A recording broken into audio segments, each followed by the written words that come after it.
नमस्कार मंडळी, कसे आहात तुम्ही सर्व? स्वागत आहे तुमचं आपल्या चॅनलवरती.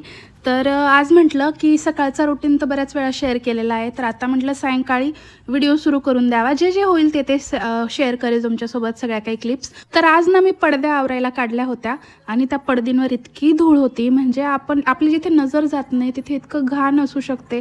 म्हणजे मला तर जेव्हा काढली ना मी ती धूळ, तर माझ्या पूर्ण अंगावर धूळ आली होती. त्याच्यामुळे मी सगळ्यात आधी अंघोळ करून घेतली आणि मग सगळं काही परत आवरायला घेतलं. आणि जवळपास 2 महिन्यापासून पडदे पण काढलेले नव्हते धुवायला, तर ते पण काढून घेतले. आता हे हातानेच धुवावे लागतील, पण आता सायंकाळी म्हणून ते कुठे ठेवावे म्हणून मशीनमध्ये टाकले मी. हो, आता मी तुमच्यासोबत माझ्या इव्हिनिंग रुटीन और नाईट रुटीन शेअर करणार आहे. तर आता मी तुम्हाला पडदे वगैरे दाखवले. मी कालपासून घर आवरायला काढलेलं होतं. तर काल मी सगळे बेडशीट्स वगैरे धुवून घेतले. तर ते आता वाळलेले आहेत, तर ते मी आता यूज करायला घेईन. पडदे पण मी आज दुपारी काढून घेतले आणि ते पडदे आता मशीनमध्ये टाकलेले आहेत. तर रात्रभरात धुवेल मी. त्याला खूप सारं पाणी लागतं. तर त्याच्यामुळे ना मी इथे आता हे बघा, हे मागे दिसतंय ना, इथे दुपारी खूप ऊन येतं या खिडकीतून किंवा या खिडकीतून. तर या खिडकीला गॅलीच्या लावलेला आहे आणि या खिडकीला बेडशीट टाकलेलं आहे. आणि हे बघा, इथे पण हे टाकलंय आणि इथे पण हे आहे. तर मंडळी, काल मी घर आवरायला काढलं होतं आणि त्याच्यात मग हे सगळं खूप पसरा होता. याच्यामध्ये मी काही कपडे काढून ठेवून दिले आणि त्याच्यानंतर हे कपाट जे आहे ते सगळं व्यवस्थित लावलं. त्याच्यानंतर हे कपाटाच्या वरती पण खूप पसारा होता. हे जे दिसतंय ना, ही पडदी जी दिसते, ही पडदी सुद्धा व्यवस्थित क्लीन केलेली आहे मी. व्यवस्थित पुसून घेतलेली, घाण काढून घेतली तिथली सगळी. त्याच्यानंतर अजून एक काम असं केलंय की हे जे कपाट होतं ना, हे इथे होतं. तर मग मी थोडीशी त्याची जागा बदलली आहे. कारण ना वस्तू थोड्या चेंज झाल्या ना घरातल्या, तर बरं वाटतं, म्हणजे थोडंसं चेंज वाटतं. आणि किचनमध्ये तर जो पसारा आहे तो आहेच. त्याला आता काय, तो तर रोजच होतो. असं इथे कपाट लावलेलं आहे मी. इथे एखादा लाईट लावावा लागेल, कारण ना या पॅसेजमध्ये खूप जास्त असं अंधार पडतं. जर गणपती बसवले जातील तर ते आता इथेच बसवले जातील.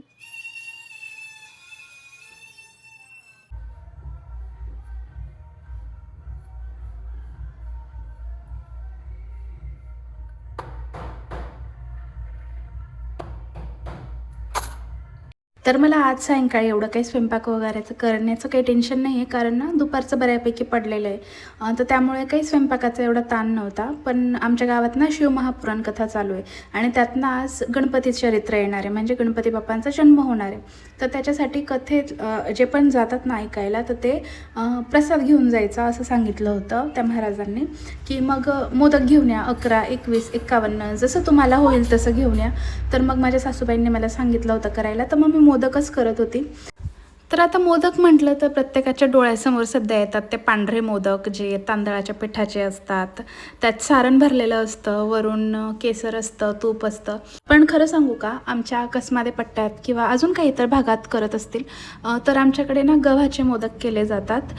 गव्हाचे मोदक, त्याचं पीठ भिजायचं गव्हाचं. त्याच्यानंतर आपली जी खिरापत असते ना, जी खोबरं आणि साखर घालून आणि त्याच्यात थोडीशी वेलची टाकली तर टाकली, तर ते भरून आणि मग मोदक केले जातात. म्हणजे साखर आणि खोबऱ्याचं सारण आणि जर पीठ असेल तर ते गव्हाचं, असे मोदक असतात आणि ते तळले जातात, उकडवले जात नाही. तर खूप आधीपासून असेच मोदक होतात आमच्याकडे. मी ना एकदा उकडीचे मोदक खाल्ले होते एके ठिकाणी आणि ते प्रॉपर बनवले होते, त्या स्टेपने बनवलेले होते. त्याच्यावर केसर होतं, तूप होतं आणि मी सांगू शकत नाही, ते इतके छान होते खायला. आणि मी आता बाप्पा जर बसतील ना, मी ऑलरेडी सगळं प्रिपरेशन करून ठेवणार आहे उकडीचे मोदक बनवण्याचं. खरं सांगू तर मला काय मोदकांना एवढा आकार वगैरे देता येत नाही. माझ्याकडनं असं म्हणजे नॉर्मलीच होतात, म्हणजे असं खूप भारी आकार येत नाही. माझी मम्मी छान करते, म्हणजे असं जास्वंदाच्या फुलासारखं वरून असं दिसतं, ते असं म्हणजे वेगळा दिसतो मम्मीचा असं मोदकाचा आकार. तसं मला जमत नाही. म्हणजे काही मोदक असतात बघात, की ते पाहूनच खाऊशे वाटतात असे असतात आणि खूप टेस्टी पण दिसतात आणि तिथेच 50% ते मोदक जिंकलेले असतात. तसं माझं होत नाही, मला त्या कळ्याच पाडता येत नाही. तरी पण असा काहीसा आकार बनतो माझ्याने. तर मी पण 11च मोदक केले होते आणि बाकीचं मग जेवढं सारण होतं ते ठेवून दिलं. म्हटलं पुन्हा एकदा चतुर्थी वगैरे आली तर तेव्हा करता येतील. गॅस पण ना किचन ओट्यावर असा आडवा ठेवून घेतला होता, कारण जागाच नाही राहत मला. तुम्ही पण बघू शकता कितीतरी स्पेस आहे, म्हणजे लगेच सिंक येतो, त्याच्यामुळे मग तो असा आडवा करून घेतला आणि म्हटलं एकच तर गॅस वापरायचा आहे, त्याच्यामुळे त्याला आडवं केलं, म्हणजे लाटायला पण इझी जाईल म्हटलं आणि बाकीचं सामान पण व्यवस्थित राहतं. माझं खालचा किचन खूप मोठा होता, पण आता वरती इतका काही फक्त असं इमर्जन्सीला बांधलेला होता, नाही तर इथे पण मोठाच राहिला असता. बघू इन फ्युचर हा पण मोठा करता येईल, पण आता सध्या तरी मला हे काही असं चेंज करायचं नाही, सुधरवायचं नाही. ठीक आहे, मला एक गोष्ट अजून एक क्लिअर करायची होती. बऱ्याच लोकांच्या डोक्यात असे विचार येत असतील की ही एवढे व्हिडिओ बनवते, इतके म्हणजे थोडेफार लोक बघतातच, तर थोडंसं ड्रेसिंग व्यवस्थित करता येत नाही का, गाऊनवर व्हिडिओ वगैरे. पण खरं सांगू का, एक जर आपण व्लॉगिंगचं हे चूज केलं ना कॉन्टेंट, तर काय असतं ना, जे रिअल आहे ना तेच दाखवावं लागतं. आता मला सांगा, मी जर सायंकाळचा रुटीन शेअर करते तुमच्यासोबत, तर मी व्यवस्थित कपडे अटायर करून कसं काय करू शकते, आणि जर मी हे असंच ठेवलं माझं, म्हणजे जे आहे ते दाखवलं, तर ते मी कंटिन्यू करू शकते. अदरवाईज व्लॉगिंग माझ्याने कंटिन्यू होणारच नाही. त्यामुळे मी आहे तसेच राहते, ज्यात कम्फर्टेबल आहे तेच घालते, आणि जे खरं आहे तेच दाखवते, आणि तेच कंटिन्यू होईल माझ्याकडनं. 5-6 मोदक ना एक्स्ट्राचेच बनवून घेतले होते, कारण मग यांना पण आवडतात, आणि मग माझ्या सासूबाईला वगैरे द्यायला.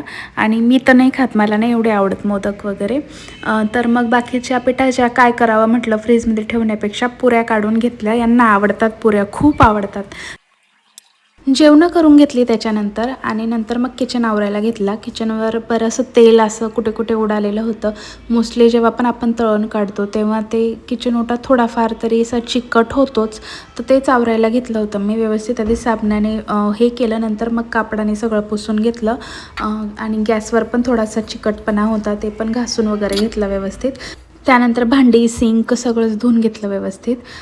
खरं तर ना, श्रावण महिन्यात म्हणतात की घरात घाण राहू देऊ नये, किंवा रात्रीची भांडीसुद्धा पडू देऊ नये, कारण हा महिना खूप पवित्र मानला जातो. आणि या महिन्यात असं म्हणतात की पार्वती माता आणि शंकर भगवान साक्षात भूतलावर येतात आणि सगळीकडे नजर ठेवत असतात. ते एक कारण झालं. आणि दुसरं कारण बघितलं तर हा पावसाचा महिना आहे, म्हणजे या महिन्यात असा चांगल्या प्रकारे पाऊस पडत असतो, आणि त्याच्यामुळे हे वेगवेगळे किडे निर्माण होणं किंवा डास निर्माण होणं, तर जिथे जिथे घाण असेल तिथेच त्या गोष्टी निर्माण होतात. तर त्यासाठी सुद्धा घर व्यवस्थितच ठेवलं पाहिजे. आता घरात जर भांडी असतील किंवा काही असेल, तर झुरळ येणारे, पाल येणारे, जे की आपल्या डोळ्याला दिसत नसतं, पण ते आपल्या हेल्थवर इफेक्ट करत असतं.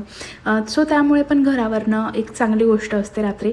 बरेच लोक म्हणतात की सायंकाळी घराला झाडू मारू नये, रात्री घराला झाडू मारू नये. सायंकाळचं ठीक आहे, समजू शकतो, पण रात्री मी खरं सांगू का, मला दिवसभर घरात पसरा असेल ना तर एवढं काही वाटत नाही, पण जर रात्री मी घर न आवरता जर झोपली ना, तर मला झोपच लागणार नाही. म्हणजे माझं आधीपासून असंच आहे की जेव्हाही मला झोपायचं असतं त्यावेळी मी घर व्यवस्थित क्लीन करते, आणि त्याच्यानंतरच झोपायला जाते. फरशीसुद्धा पुसते मी रात्रीची, जर जास्त खराब वगैरे असेल तर. कारण काय असतं ना, जर आपल्याला दुसरा दिवस फ्रेश जावा असं वाटत असेल ना, तर आपल्याला आदल्याच दिवशी व्यवस्थित घर आवरणं खूप जास्त इम्पॉर्टंट असतं. मला कधीच आवडत नाही की आदल्या दिवशीचा आजचा जो पसारा आहे तो उद्या पण आपल्याला दिसावा असं. खूप जर बरं वाटत नसलं किंवा काय, तर तो हेल्थ प्रॉब्लेम आहे, तेव्हा ते भांडी पडतात, सगळं होतं, की आपण पण मशीन नाही आहे. पण जेव्हाही शक्य असतं तेव्हा मी अजिबात हे असं काही पडू देत नाही घाण वगैरे.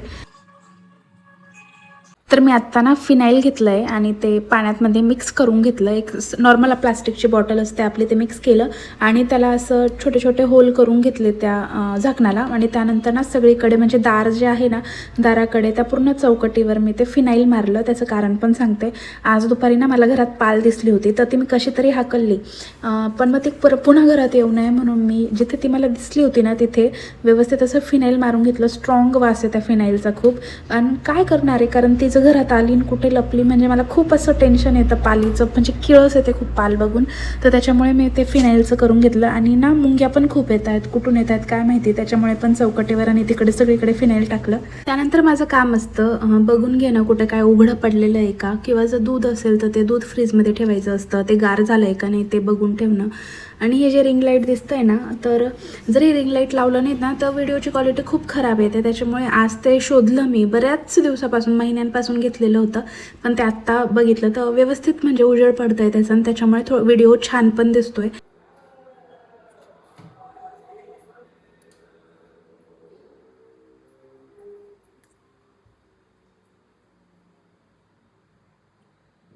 आता जोपर्यंत पडदे धुतले जात नाही तोपर्यंत खिडकीवर हे असंच टाकावं लागणार आहे मला, कारण रात्रीचं पण ते लाईट बाहेरून येतं ना, ते डायरेक्ट डोळ्यावर चमकतं आणि दिवसभर तर मग जे ऊन असतं ते इतकं येतं की त्याच्यामुळे असे डोळ्यांना खूप त्रास होतो. त्याच्यामुळे मग ते टाकावंच लागतो गालीच्या वगैरे त्या खिडकींवर.